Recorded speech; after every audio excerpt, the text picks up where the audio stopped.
Gjermania po bën çdo përpjekje për të ndaluar një marrëveshje të mundshme mes Trump dhe Vladimir Putin për riaktivizimin e gasjellësit Nord Stream në Europë.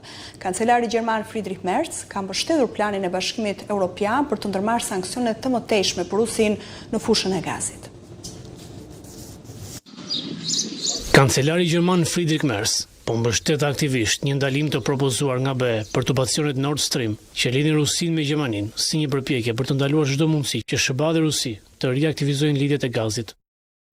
Qeveria Merz ka bërë të ditur se miratoi ndalimin si pjesë e raundit të ardhshëm të sanksioneve të bllokut kundër Rusisë për luftën e saj në Ukrainë. Sipas tre zyrtarëve të njohur me çështjen, kancelari kërkoi të shuante çdo debat të brendshëm në lidhje me meritat e një reaktivizimi të mundshëm, thekson Financial Times. Burime për median britanike nga ana biznesmenëve rusë dhe amerikanë të lidhur me Kremlinin që kërkonin të rifillonin tubacionet e gazit e shtyr Merz të fillonte diskutimet me zyrtarët në Berlin dhe Bruksel se si ta parandalonin këtë situatë. Shtimi Nord Stream në listën e sanksioneve të BE-s potencialisht heq një problem politik për të, than burime për Financial Times. Masa ndëshkuese gjithashtu një mënyrë që Merz të europianizojë fatin e tubacionit në vend që Berlini të përballet vetëm me presionin e mundshëm të SBA-s dhe Rusisë. Edhe pse nuk ka kontroll shtetëror mbi asnjë nga 4 tubacione që aktualisht janë të papërdorur pas shpërthimeve që dëmtuan 3 prej tyre në vitin 2022, Berlini do të duhet të japë një certifikim për çdo aktivizim të lidhjes së gazit. Kufizimet e BE-s do të synojnë Nord Stream 2 AG, entiteti e meselin në Zvicër që zotëron tubacionet dhe çdo kompani tjetër, ruse ose jo, që